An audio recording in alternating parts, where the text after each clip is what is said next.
ازيكم يا شباب عاملين ايه؟ كل سنة وانتم طيبين بمناسبة شهر رمضان الكريم، ربنا يعيده علينا وعليكم بكل خير يا رب. واهلا بيكم في فيديو جديد على قناة تومانينو. انا مصطفى بقدم محتوى عن هوايتي والحاجة اللي بحبها من صغري وهي الفيديو جيمز. بمناسبة اننا خلاص بقينا في رمضان وبمناسبة الاجواء الرمضانية اللي انا للاسف محروم منها حاليا، لكن كلنا بنحبها. يعني كلنا بنحب الاجواء الرمضانية اللي بتكون مليانة حب ودفى وروحانيات والاجواء الحلوة دي، وعامة دي بتكون السمة اللي بتميز المنطقة العربية بتاعتنا في الوقت ده. يعني بتلاقي زينة، بتلاقي فوانيس، الابتهالات بتكون شغالة على طول. الثيم العام للمكان أو للمنطقة العربية عندنا بيتغير وبيبقى حاجة تانية خالص، ودي كانت واحدة من أسباب حبنا لرمضان واحنا صغيرين. ولأني قضيت فترة كبيرة جدا من حياتي بره الدول العربية فما كنتش بحس بالأحاسيس دي باستمرار، فممكن الثيمز اللي بتتغير دي كانت فعلا بتحسسني برمضان وبأجواءه، برغم من إن أنا عايش بره زي ما أنا لسه قايل. زي مثلا التغيير اللي كان بيحصل في MBC 3 اللي هي قناة طفولتي بالمناسبة، التغيير اللي كان بيحصل فيها في الفواصل والموسيقى أو حتى في البرامج والكرتونات والإعلانات المعينة اللي كانوا بتتعرض في شهر رمضان. بس الحاجات دي فعلا كانت بتحسسني بتغيير أو بتحسسني بإن أنا بقيت في رمضان. بس أنا دلوقتي خلاص يعني كبرت والفترة دي عدى عليها وقت كبير جدا، أكيد مش هتفرج على MBC 3 تاني، ولكن مازال إحساسي بالحنين للأجواء الرمضانية ده موجود. وعلشان إحنا قناة بتتكلم عن الألعاب، فتعالوا سوا نشوف أكتر 3 ألعاب بتحسسك بالأجواء العربية عموما والرمضانية خصوصا. يلا بينا نشوف. وهيكون معانا في المركز الثالث طبعا Prince of Persia. وهل يخفى القمر؟ يعني أكيد لعبة برنس اوف بيرشيا لازم تكون معانا، يعني ده حتى باين من اسمها. برنس اوف بيرشيا يعني أمير فارس، اللي بنلعب فيها بالبرنس نفسه في أماكن أو سيتنجز خيالية، ولكنها كلها مستوحاة من أماكن في الشرق الأوسط زي مدينة بابل أو مدينة أجربة الخيالية أو بلاد فارس. الأماكن دي كلها بتديك الإحساس بالمنطقة العربية اللي احنا بندور عليه في الفيديو بتاع النهاردة. اللعبة دي بالذات بقى عندها أجزاء كتيرة جدا، في طبعا منها الحلو وفي طبعا منها اللي يقرف. أنا مش هحدد لك جزء معين تلعبه لان كلهم تقريبا بيخدموا موضوع الفيديو بتاعنا النهارده وبيدوك الاحساس بالاجواء الرمضانيه. يعني مثلا حابب تبدا بالاجزاء القديمه ماشي، لكني بصراحه مفضلش ده علشان التحكم فيها كان صعب، وكمان الجرافيكس ما كانش احسن حاجه حتى بالنسبه لوقتها. يعني ممكن نقول ان اللعبه اوتديتد دلوقتي، واقصد بالاجزاء القديمه هنا الاجزاء اللي كانت ما قبل استحواذ يوبي سوفت على السلسله، يعني الاجزاء اللي قبل 2003. وطبعا ممكن تبدا بالجزء الاشهر والافضل في وجهه نظري وفي وجهه نظر كل الجيمرز تقريبا، واللي هو جزء سانز اوف تايم، واللي فيه اخبار بتقول ان هم هيعملوا له ريميك جديد بالمناسبه دي، ممكن ينزل في 2026. فلو انت بتتفرج على الفيديو ده في المستقبل ممكن تبقى تدور عليها وتلعبها بجرافيكس جديده. ده لو يعني يوبي سوفت ما قفلتش بعد الهطل اللي بيحصل معاها او بيحصل لها في اخر فتره دي. مش هقول بيحصل معاها لان هي ليها برضه ايد كبيره قوي في الهبل اللي بيحصل لها. او ممكن تلعب اخر جزء كويس تقريبا من وجهه نظري ومن وجهه نظر ناس كتير قوي، واللي هو برنس اوف بيرشيا الجزء بتاع 2008. خلي بالك انا بقول الجزء بتاع 2008 مش الجزء الكلاسيك اللي نزل سنه 89، لان انا لسه قايل لك من شويه ان الجزء ده اوتديتد قوي، بالرغم من ان هو كان نقله في وقتها، ولكن دلوقتي هو اوتديتد جدا. يعني في العاب من برنس اوف بيرشيا بالذات يعني فعلا مش حلوه خالص، يعني حتى في العاب مش افريج. فمن الاخر يعني الخلاصه العبوا اي جزء بين الجزئين اللي قلناهم في الاول خالص لما جينا نتكلم عن السلسله، واللي هم سانز اوف تايم وبرنس اوف بيرشيا 2008. العب اي جزء برنس اوف بيرشيا في وسطهم، اي حاجه قبل كده لا واي حاجه بعد كده لا برضه. ودي طبعا نصيحه مش الزاميه ولا حاجه، انت ممكن تلعب الاجزاء اللي قبل كده او اللي بعد كده وتحبها، ولكن انا بالنسبه لي قبل كده وبعد كده يعني ابعد عنهم، ممكن باستثناء واحد بس واللي هي لعبه برنس اوف بيرشيا ذا لوست كراون اللي لسه نازله السنه اللي فاتت دي، واللي جت كنوع من انواع تغيير الجلد للسلسله كلها بعد انقطاع يعني مده 15 سنه تقريبا، والجيمرز كلها كانوا بيطالبوا يوبي سوفت ان هم ينزلوا جزء جديد من برنس اوف بيرشيا. ولكن اللعبه يعني زي ما انا قلت لكم اختلفت جدا، يعني بقت لعبه 2D، بقت مترويد فينيا على عكس الاجزاء ال 3D القديمه. شكل البطل بتاعنا برضو مختلف شويه، يعني شكله ما بقاش فارسي قوي او شكله مش من المنطقه العربيه مثلا بتاعتنا. يعني انا بالنسبه لي ما اعرفش ليه حاسس ان بطل اللعبه دي بالذات اللي هو برنس اوف بيرشيا ذا لوست كراون والبطل اللي اسمه سارجون، يعني مش عارف حاسه شبه عمرو سعد في مسلسل توبه كده.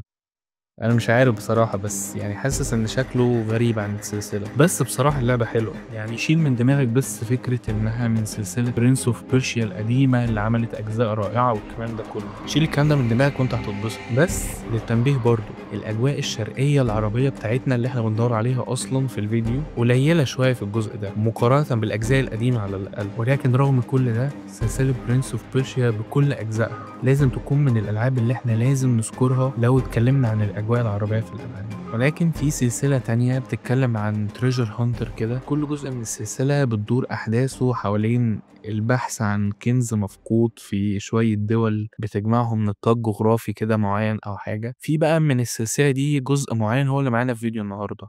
اكيد انتوا عرفتوا احنا بنتكلم عن ايه، اللعبه الرائعه والمظلومه يعني بالنسبه لي وهي المفضله كمان، وهي لعبه انشارتد 3.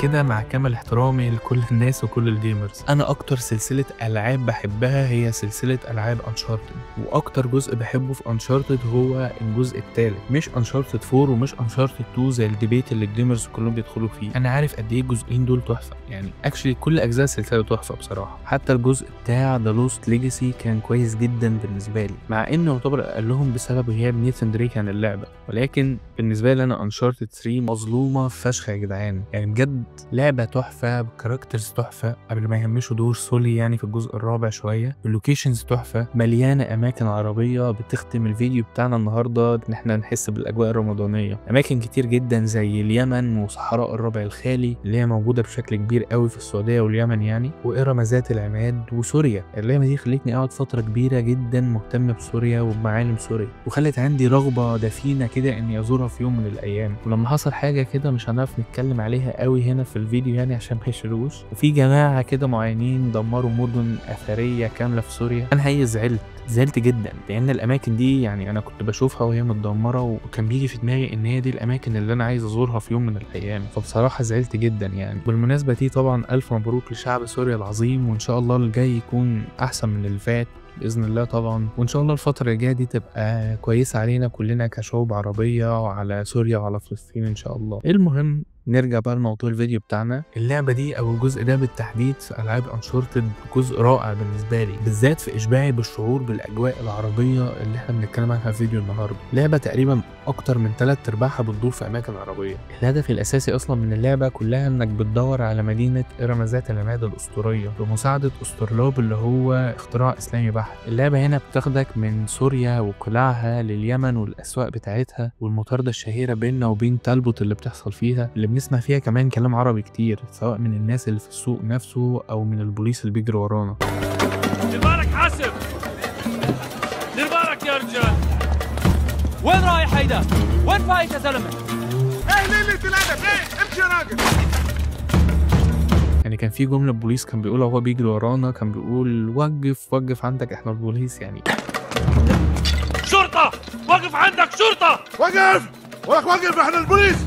الكلمه دي بالنسبه لي هتفضل معلقه في دماغي مدى الحياه، انا اصلا بستخدمها كانسايد جوك كده مع اخويا. المهم اللعبه بعدها بتاخدنا لمكان غريب شويه عن الاماكن الشرقيه اللي اتعودنا عليها دي، واللي هو الشابتر بتاع السفينه اللي هو مش عربي قوي يعني. ايه ده؟ يا صباح الفلافل والحمص والبابا غنوج. Remember me؟ طبعا رمسس، يعني هو انا اقدر انساه؟ يعني حتى في الاماكن اللي بتاخدنا بعيد عن الاجواء العربيه بتاعتنا دي مازال في بصمه عربيه في كل شابترز اللعبه. يعني اللعبه مقدمه نفسها بانها لعبه بتدور في المنطقه العربيه وفيها شخصيات كتير جدا عربيه. معلش بقى يا عم رمسس، انا همشي انا عشان اكمل الفيديو.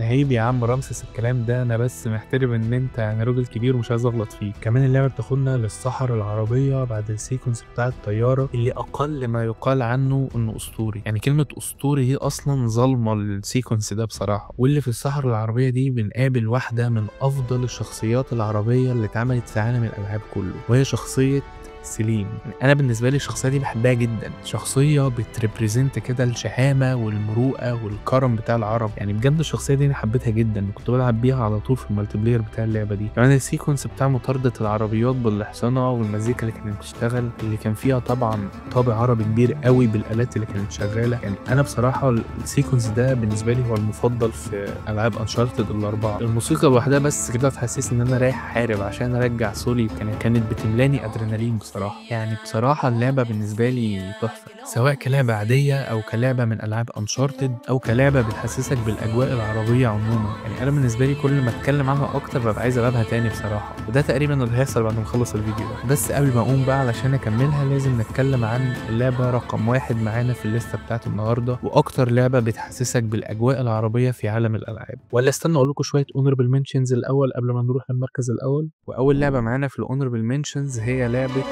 جيرني.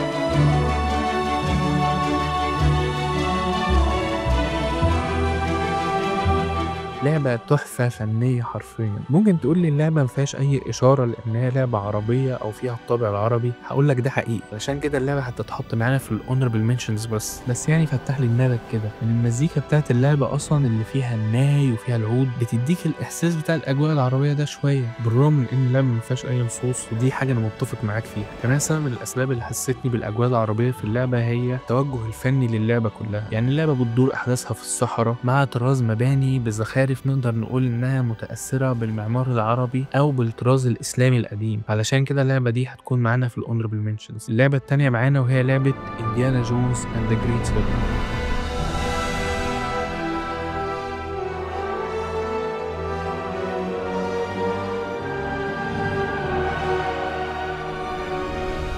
بالرغم من ان اللعبة بنلعب فيها في اكتر من لوكيشن في بلاد مختلفة عن بعض، لكن في مدينتين عربيتين في الجزء ده من اللعبة، وهما مدينة الجيزة في مصر طبعا ومدينة الزقورات في العراق. انا مش عارف بصراحة انا بنطقها صح او لا، بس يعني لو كنت بنطقها غلط فاسف طبعا، وانزل سيب لي اسمها الصح طيب في الكومنتس تحت ومنكم نستفيد طبعا. وانت تحت كده بقى ما تنساش تعمل لايك وسبسكرايب وتظبط لنا الدنيا كده. ونروح لرقم 3 معانا في الاونربل منشنز وهي لعبة او العاب علاء الدين احمد.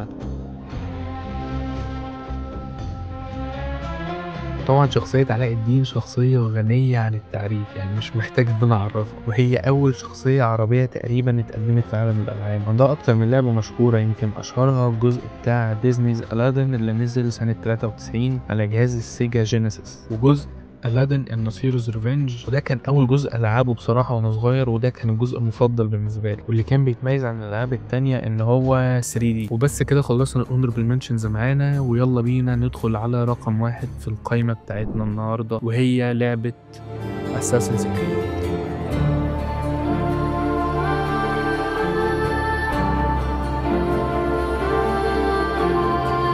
مين فيكم ما كانش متوقعها دي؟ أعتقد ولا حد.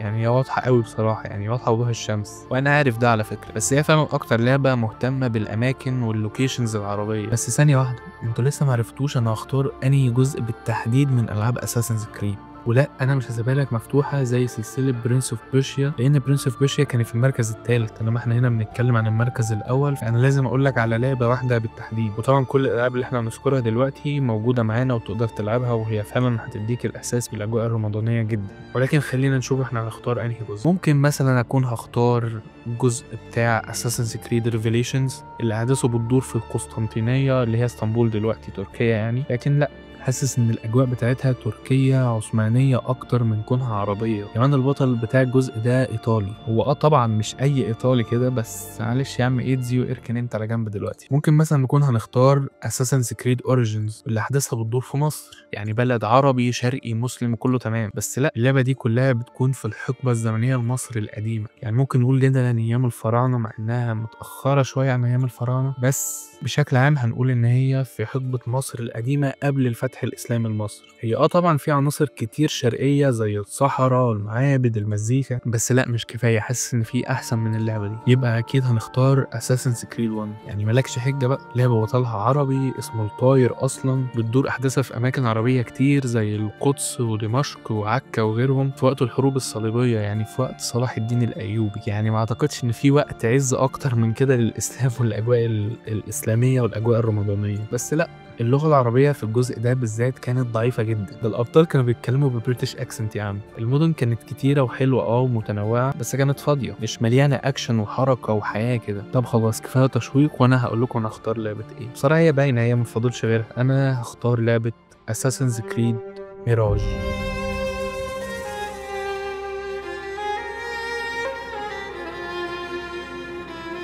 آخر وأحدث جزء من أجزاء السلسلة، أو لأ، ده Assassin's Creed Shadows اتسربت امبارح بالكامل قبل ميعاد إطلاقها بشهر بحاله، بس ما علينا، خلينا نرجع لأساسنز كريد ميراج. ودي اللعبة اللي خدت الحلو من كل جزء من الأجزاء اللي فاتت من ناحية الارتباط بالثقافة العربية. خلي بالك من ناحية الارتباط بالثقافة العربية دي. المهم هي خدت كل حاجة وهوب ضربتهم في الخلاط وعملت لك لعبة واحدة بس، لعبة بطلها عربي مسلم اسمه باسم بن إسحاق. يعني بص اسمه بيقول لك أنا اسم عربي، اسم عربي أصلي يعني. اللوكيشن كمان بتاع اللعبة كان في العراق، بالتحديد في بغداد في العصر الذهبي. الخريطة ما كانتش كبيرة لكنها كانت مليانة بالتفاصيل، تفاصيل زي المساجد اللي موجودة في اللعبة وأصوات الأذان اللي بيطلع منهم، زي الأسواق اللي مليانة حياة وكلام وحوارات، حلقات العلم والنقاش اللي موجودة في اللعبة في أماكن مختلفة جدا في الماب، أماكن كمان تاريخية زي الكرخ والعباسية وبيت الحكمة. كل دي حاجات حسستني بالانغماس في عالم اللعبة، وبالتالي حسستني بالأجواء العربية. الأبطال كلهم هنا كمان كانوا شخصيات عربية بأسماء عربية بأكسنت عربية. وبمناسبة الأكسنت،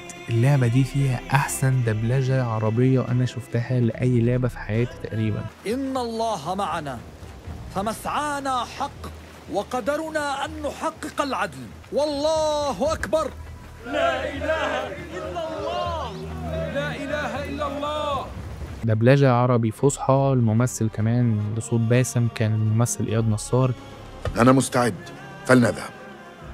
يعني مش جايبين أي حاجة كده وخلاص، لا عاملين الحاجة مظبوط 100%. اللعبة دي أنا لعبتها كلها بالدبلجة العربي، بس مجرد جربتها 10 دقايق وبعدين هحولها على الإنجليش تاني زي ما بعمل في باقي الألعاب. بس بصراحة الدبلجة العربي هنا خطيرة جدا وهتفرق جدا في لعبك للعبة أصلا. يعني أنا عن نفسي أنصحكم إن أنتوا تلعبوا اللعبة بيها جدا طبعا. كمان المزيكا في الجزء ده عربية قوي، بعكس جزء زي Assassin's Creed 1 مثلا اللي مزيكته كانت حماسية جدا وتحفة طبعا، يعني دي حاجة مش محتاجة نقاش، بس ما كانتش كلها عربية للأسف، أو كنت بتحس فيها بطابع غربي شوية. كمان الكستمايزيشن في اللعبة هنا كان رهيب. الأسلحة كمان كان ليها أسماء عربية وشكلها كان إسلامي عباسي كده، جاي من الحقبة دي بالظبط، زي السيوف المنحنية اللي كانت بتميز المحاربين المسلمين في الوقت ده. واللبس كمان زي الأسلحة، أسماءه أشكاله ديزايناته ألوانه كلها مستوحاة من اللبس العربي القديم في الوقت ده. كمان ممكن تعمل كستمايزيشن هنا على الجمل أو الحصان بتاعك وتركبه وتمشي في الصحراء ولا في المدينة وتستمتع كده وتسمع كلام الناس مع بعض، ولا تتفرج على شكل المدن الإسلامية القديمة، ولو أنت بتمشي وقت الفجر بتسمع صوت الأذان.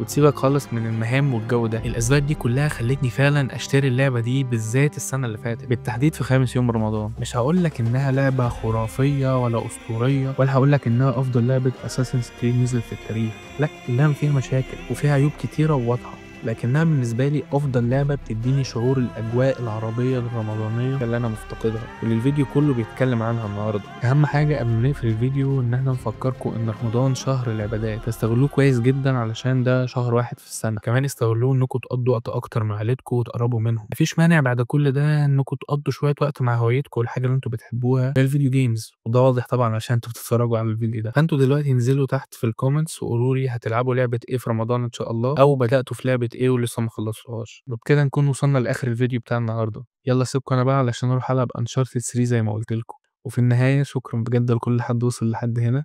خلوا بالكم من نفسكم وسلام.